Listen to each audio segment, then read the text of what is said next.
यीशु में आप सभी को अनुग्रह व शांति मिले। क्या आप निराशा, बीमारी, अशांति, परीक्षा, कलेश में पड़े हैं, या आप अभिलाषाओं, अविश्वास, लड़ाई झगड़ों में हैं? याद रखें, यीशु के लहू में शैतान की हर चाल से छुटकारा व अपराधों की क्षमा है। इस समय यीशु मसीह आपको बुला रहा है, क्योंकि उसके पास आपके लिए एक अद्भुत योजना है। परमेश्वर नहीं चाहता कोई नाश हो, वरन यह कि सबको मन फिराव का अवसर मिले।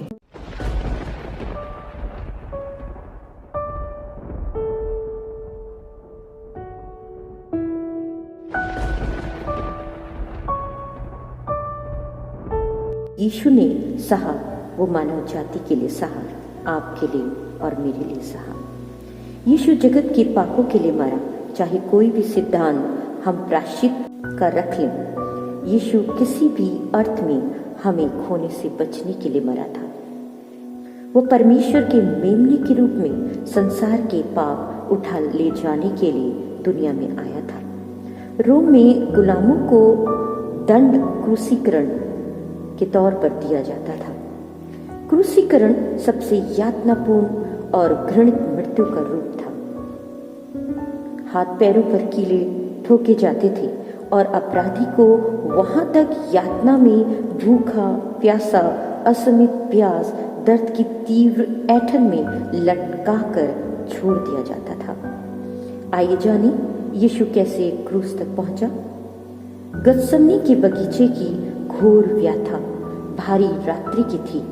रोमी रक्षक सेना में 500 से 600 सैनिक हमेशा रहते थे, जो यीशु को पकड़ने के लिए पहुंचे, मसाले व हथियारों से लैस। जैसे ही यीशु के पास आए, यीशु ने अदृश्य शक्ति से उन्हें जमीन पर गिरा दिया, ताकि वह समझ लें कि वह उसे बिना उसकी इच्छा के गिरफ्तार नहीं कर सकते थे। यीशु की निश्चित पहचान कराने यहूदा ने उसे चूमकर संकेत दिया था कि यही यीशु है। मुकदमे पे मुकदमे, धार्मिक मुकदमे, हन्ना काइफा महासभा में, जहां पर मृत्यु दंड को कानूनी बनाया गया। राजनीतिक मुकदमे, पिलातुस, हेरोदेस, फिर पिलातुस। यीशु को कोड़े मारे गए। कोड़े की बनावट में कई फीते होते थे, लोहे की कीले और शीशे उसमें जड़े होते थे ताकि उनका वजन बढ़े।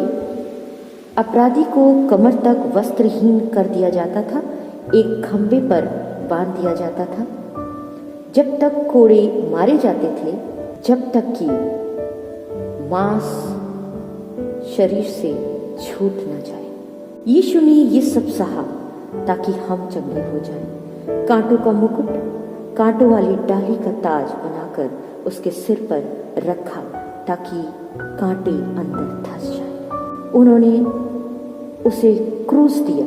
ये भारी क्रूस यीशु के कांधों पर बांधा और उसकी गुलगुता तक धीमी यात्रा आरंभ हुई। लकड़ी के क्रूस के बोझ के साथ उसकी शारीरिक थकान उसे बार बार गिराती थी।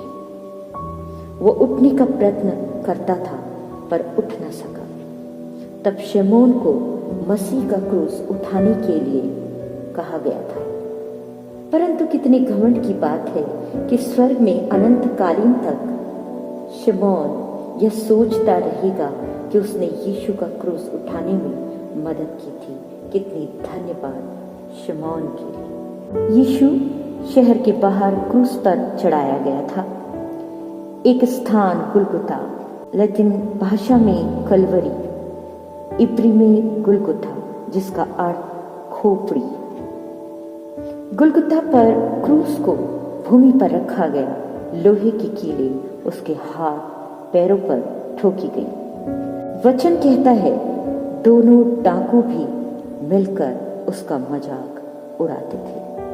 मत्ती 27 और उसका 44। पर अचानक एक डाकू ने अपना मन बदल दिया। क्यों?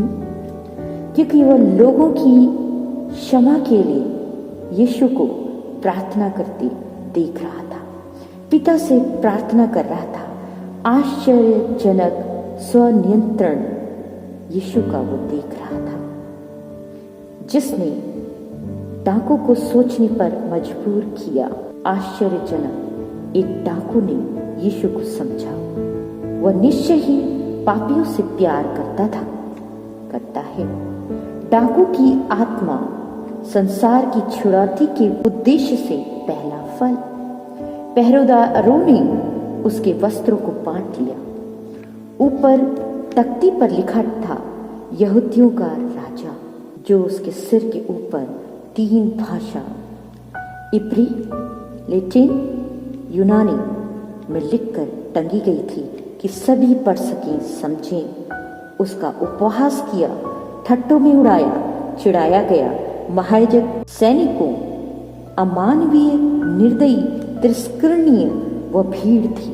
अपने हत्यारों के लिए प्रार्थना, डाकू से स्वर्गलोक की प्रतिज्ञा, माँ के लिए एक घर का प्रबंध, यह उसका अंतिम संसारिक काम था।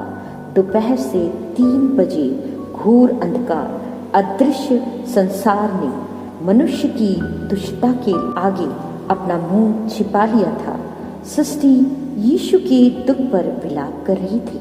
मरने से पहले उसके शब्द, हे परमेश्वर, तूने मुझे क्यों छोड़ दिया? इस यातना में वह केवल अकेला था। मैं प्यासा हूं, असीमित प्यास। उन्होंने सिरका दिया, उसने लिया, कहा, पूरा हुआ। संतोष और आनंद का एक विजय घोष।